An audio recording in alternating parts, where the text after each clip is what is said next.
नमस्कार। पश्चिम बंगाल विधानसभा चुनाव को लेकर ओपिनियन पोल के आंकड़े सामने आ चुके हैं और 2026 में किसकी सरकार बनने जा रही है, इसको लेकर महत्वपूर्ण आंकड़े सामने आ चुके हैं। 294 सीटों में से 148 सीटों पर बहुमत का आंकड़ा मिलता है। क्या बीजेपी का सूखा खत्म होगा? यहाँ पर 2011 से अब तक 3 बार की मुख्यमंत्री ममता बनर्जी रही हैं। क्या चौथी बार चौका लगाने जा रही हैं या फिर बीजेपी शुभेंदु अधिकारी के नेतृत्व में यहाँ पर वापसी करने जा रही है? क्योंकि दिल्ली में भी बीजेपी ने 26 साल बाद सरकार बनाई है। और क्या ममता बनर्जी को यहाँ पर झटका लगने जा रहा है? क्या दिल्ली बिहार के बाद अब बंगाल की बारी है? क्योंकि बीजेपी का पूरा जो केंद्रीय नेतृत्व है वो सीधे तौर पर पश्चिम बंगाल विधानसभा चुनाव की तैयारी में जुटा हुआ है। तो महिलाओं को लेकर क्या बड़े बड़े ऐलान होने जा रहे हैं? क्योंकि जो खबर है, जो आंकड़े सामने आ रहे, उस आधार पर कह सकते हैं कि महिला वोट बैंक तय करेगा कि अगली सरकार बंगाल में किसकी बनने जा रही है। क्या महिलाओं को लेकर बीजेपी बड़े बड़े ऐलान करने जा रही है? इसको लेकर भी बात करेंगे। लेकिन ममता बनर्जी ने सीधे तौर पर कहा है 2026 में फिर खोला होवे का नारा दिया है। तो बंगाल में किसकी सरकार?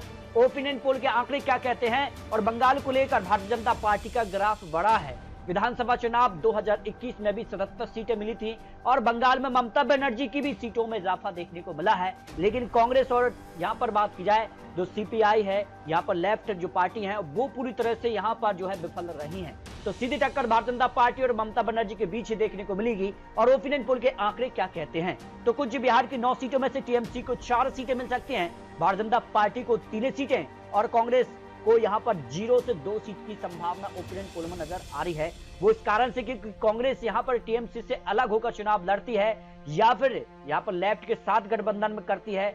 अजुद्दीन ओवैसी की भी यहाँ पर जो पार्टी है वो भी बंगाल को लेकर जीत का दावा इस बार करती नजर आ रही है। अगले जिले की अगर बात किया है तो यहाँ पर अलीपुर द्वार से 5 विधानसभा सीटों में से टीएमसी को 2 सीटें, भारतीय जनता पार्टी को 3 सीटें, कांग्रेस अन्य पार्टी को यहाँ पर 0 सीट यहाँ पर मिलती नजर आ रही है। जलपाईगुड़ी की 7 विधानसभा सीटों में से टीएमसी को 3 सीटें मिल सकती हैं। तो भारतीय जनता पार्टी 4 सीटों पर इस बार कमल खिला रही है और कांग्रेस अन्य पार्टी के पक्ष में 0 सीट यहां पर जा सकती है।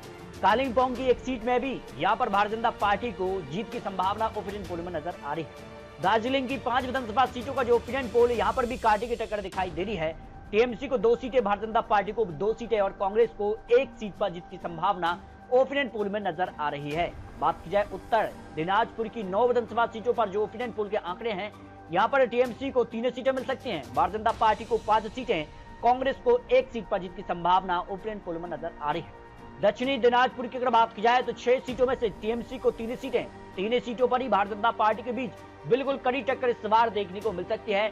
तो सीधे तौर पर माना जा रहा है कि कांग्रेस के चुनावी मैदान में उतरने से टीएमसी को कई सीटों का नुकसान हो सकता है, क्योंकि दिल्ली में भी यहाँ पर आम आदमी पार्टी के खिलाफ कांग्रेस चुनावी मैदान में रही। आम आदमी पार्टी अरविंद केजरीवाल यहाँ पर दिल्ली चुनाव हारे हैं। तो मालदा की 12 सीटों में से टीएमसी को 5 सीटें, कांग्रेस को 1 सीट और भारतीय जनता पार्टी सबसे ज्यादा 6 सीटों पर यहाँ पर कमल खिला सकती है। मुर्शिदाबाद की 22 सीटों की बात करें, टीएमसी को 9 सीटें मिल सकती हैं, भारतीय जनता पार्टी को 12 सीटें, कांग्रेस को 1 सीट पर जीत की संभावना ओपिनियन पोल में नजर आ रही है। नादिया की 17 सीटों को लेकर बात करें, टीएमसी को 5 सीटें, कांग्रेस को 1 सीट और अन्य पार्टी को भी 2 सीटों पर जीत की संभावना है और भारतीय जनता पार्टी को 9 विधानसभा सीटों पर जीत की संभावना ओपिनियन पोल में नजर आ रही है। उत्तर 24 परगना की 33 विधानसभा सीटों को लेकर जो ओपिनियन पोल के आंकड़े, इसमें टीएमसी को 13 सीटें, तो भारतीय जनता पार्टी को सबसे ज्यादा 17 सीटें और कांग्रेस को 2 सीटें, अन्य गठबंधन को भी 1 सीट पर जीत की संभावना ओपिनियन पोल में नजर आ रही है।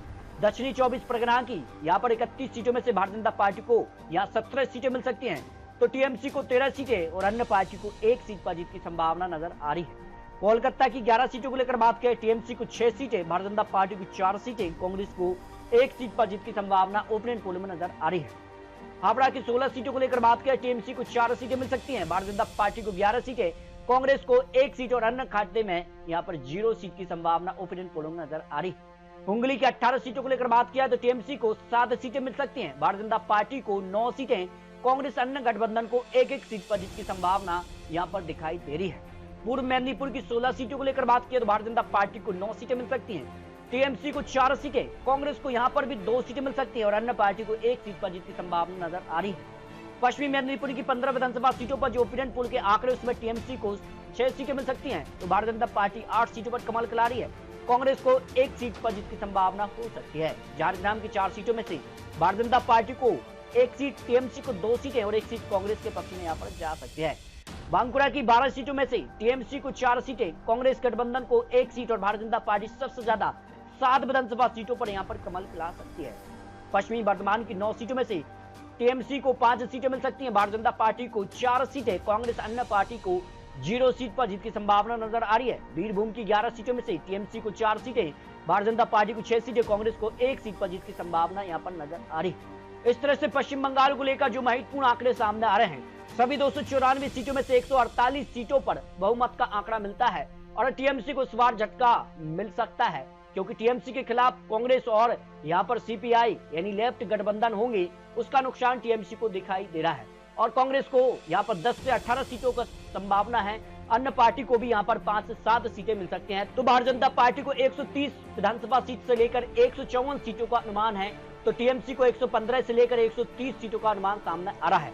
यानी पश्चिम बंगाल में अगली सरकार भारतीय जनता पार्टी की बन सकती है। जो विधानसभा चुनाव को लेकर महत्वपूर्ण आंकड़े सामने आ रहे हैं, माना जा रहा है कि भारतीय जनता पार्टी महिलाओं को लेकर एक बड़ी योजना पर काम कर रही है और चुनाव से पहले यहाँ पर जो है महिलाओं को लेकर बड़ा ऐलान करने जा रही है। तो पश्चिम बंगाल को लेकर आपको क्या लगता है, अगली सरकार पश्चिम बंगाल में क्या भारतीय जनता पार्टी पहली बार सरकार बनाएगी या फिर चौथी बार यहाँ पर ममता बनर्जी यहाँ पर जीत का चौका लगाने जा रही हैं?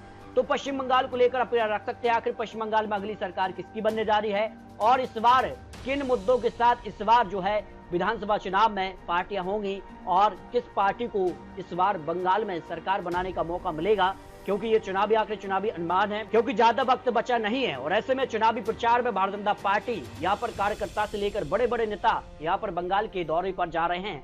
पश्चिम बंगाल को लेकर आपको क्या लगता है, आप रख सकते हैं। मिलते हैं लेटेस्ट और महत्वपूर्ण विश्लेषण के साथ, तब तक लिए जय हिंद, जय भारत।